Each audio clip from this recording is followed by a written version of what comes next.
Halo Pak Agus, halo teman-teman. Perkenalkan, kami dari kelompok 3. Di sini ada saya sendiri, Angelina Laurencia dengan NIM 545220021. Nama saya Kenneth Anderson dengan NIM 545220006. Nama saya Justin Griffin dengan NIM 545222007. Nama saya Monica dengan NIM 545220009. Nah teman-teman, di sini pasti masih banyak kan yang belum mengerti tentang pengertian otomasi industri. Di sini kami kelompok 3 akan memberikan penjelasan tentang otomasi industri terlebih dahulu.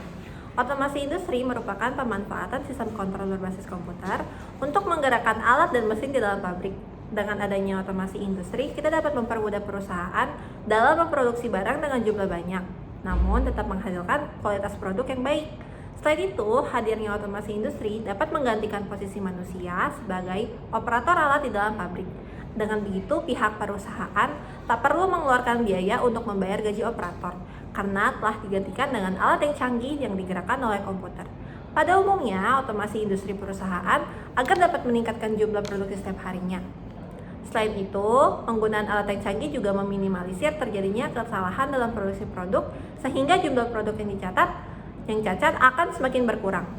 Pada otomasi industri juga memiliki beberapa klasifikasi, yaitu fixed automation, yaitu sistem otomasi yang ditentukan oleh urutan proses berdasarkan konfigurasi peralatannya. Yang kedua, programmable automation, yaitu sistem otomasi dengan peralatan produksi yang dirancang dengan kemampuan terhadap perubahan urutan operasi untuk mengerjakan bentuk produk-produk berbeda. Yang ketiga, flexible automation, merupakan penyempurnaan otomasi terprogram yang selalu disempurnakan sehingga mampu memproduksi produk-produk bervariasi. Yang terakhir, integrated automation merupakan sistem otomasi yang mempunyai lingkup rancangan organisasi yang logis, seperti engineering, production, testing, marketing, dan fungsi distribusi ke dalam sistem komputer terintegrasi. Terdapat juga beberapa kelebihan dari proses otomasi industri, antara lain yang pertama meningkatkan angka produksi, lalu menghemat waktu produksi, meminimalisir kesalahan produksi, dan mengurangi beban karyawan. Selain mempermudah proses produksi, terdapat beberapa kekurangan dari proses otomasi industri, antara lain membutuhkan modal yang besar, memunculkan biaya yang tidak terduga, dan meningkatkan angka pengangguran. Penerapan otomasi industri dilakukan dengan beberapa cara, yaitu 1. Membuat rencana dan strategi, 2. Menyelaraskan rencana dan eksekusi, 3. Menunjuk tim penanggung jawab, 4. Perkuat infrastruktur, 5. Identifikasi proyek percontohan, 6. Analisis dan sempurnakan proses, dan yang ketujuh ada melibatkan peran karyawan. Berikut adalah contoh penerapan otomasi di beberapa bidang. Yang pertama ada bidang otomotif. Otomasi pada otomotif membantu produksi kendaraan, dan pada pabrik tertentu, robot besar dapat merakit kendaraan dan mengelas potongan logam menjadi satu. Selanjutnya ada bidang konstruksi. Pada bidang ini contohnya teknologi robot yang dapat membantu meletakkan batu bata dan membuka jalan raya. Yang ketiga ada bidang pengiriman, contohnya menyortir barang atau memberi label, dan juga kendaraan otomatis seperti self-driving atau drone yang dapat memindahkan lokasi barang. Selanjutnya di bidang elektronik, contohnya robot atau mesin yang dapat membuat perubahan kecil dan presisi pada microchip atau komponen lain yang dapat mengganggu penglihatan.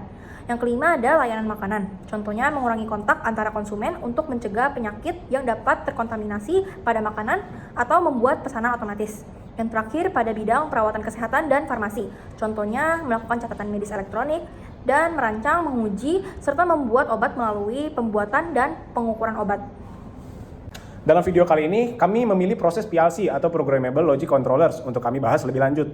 PLC atau Programmable Logic Controllers memiliki konsep menunjukkan kemampuan dalam memori untuk menyimpan program yang telah dibuat dengan mudah diubah-ubah fungsi atau kegunaannya. PLC juga berperan dalam proses input secara aritmatik dan logik, yaitu melakukan operasi, membandingkan, menjumlahkan, mengalihkan, membagi, mengurangi, negasi, dan lain sebagainya. Selain dapat diprogram, alat ini juga dapat dikendalikan dan dioperasikan oleh orang yang tidak memiliki pengetahuan di bidang pengoperasian komputer secara khusus. PLC digunakan dalam berbagai industri seperti manufaktur, otomotif, industri makanan dan minuman, petrokimia, dan banyak lainnya untuk mengotomasi berbagai tugas dan proses yang memerlukan kontrol dan monitoring yang akurat. Proses kerja PLC pada otomasi memiliki beberapa langkah utama, yaitu yang pertama input. PLC menerima sinyal input dari berbagai perangkat seperti sensor, saklar, tombol, atau perangkat lainnya yang berupa sinyal digital, on atau off, atau analog, yaitu nilai berkelanjutan seperti suhu atau tekanan. Yang kedua, pengolahan data. Setelah menerima input, selanjutnya PLC melakukan pemrosesan data berdasarkan program yang telah dibuat. Biasanya menggunakan bahasa pemrograman khusus seperti ladder logic, struktur teks, atau bahasa lainnya. Yang ketiga ada pengambilan keputusan. Setelah mendapatkan hasil pemrosesan data, PLC mengambil keputusan tentang tindakan yang harus diambil, termasuk mengaktifkan atau menonaktifkan perangkat keluaran atau mengubah parameter operasi. Yang keempat, output. Kemudian PLC mengirimkan sinyal output kepada perangkat keluaran seperti motor, solenoid, katup, lampu, atau perangkat lainnya untuk mengendalikan perangkat fisik dalam proses atau sistem yang sedang diotomatisasi. Yang kelima, pemantauan dan komunikasi. PLC juga dapat digunakan untuk memantau status sistem, input, dan output. Selain itu, PLC sering terhubung ke jaringan komunikasi industri yang memungkinkan untuk berkomunikasi dengan perangkat sistem pengendalian. Yang keenam, siklus kontrol terus-menerus. Selama proses kerja, PLC terus memantau kondisi input dan output. Hal ini memungkinkan PLC untuk mendeteksi perubahan dalam kondisi sistem dan mengambil tindakan sesuai jika terjadi gangguan atau perubahan yang tidak diinginkan. Fungsi PLC sangat luas. Fungsi PLC dibagi menjadi dua, yaitu secara umum dan secara khusus. Berikut ini adalah fungsi PLC secara khusus. Yang pertama, kontrol sekuensial, menjadi output untuk menjaga pemrosesan teknik berlangsung secara urut. Yang kedua, monitoring plan, memonitor status sistem dan mengambil tindakan yang diperlukan pada proses. Sedangkan fungsi PLC secara khusus adalah memberikan input kepada CNC atau Computerized Numerical Control. Beberapa dari PLC melakukannya untuk kepentingan pemrosesan lebih lanjut. Berikut kami jelaskan bagian-bagian PLC yang harus kalian ketahui. Yang pertama adalah programmer.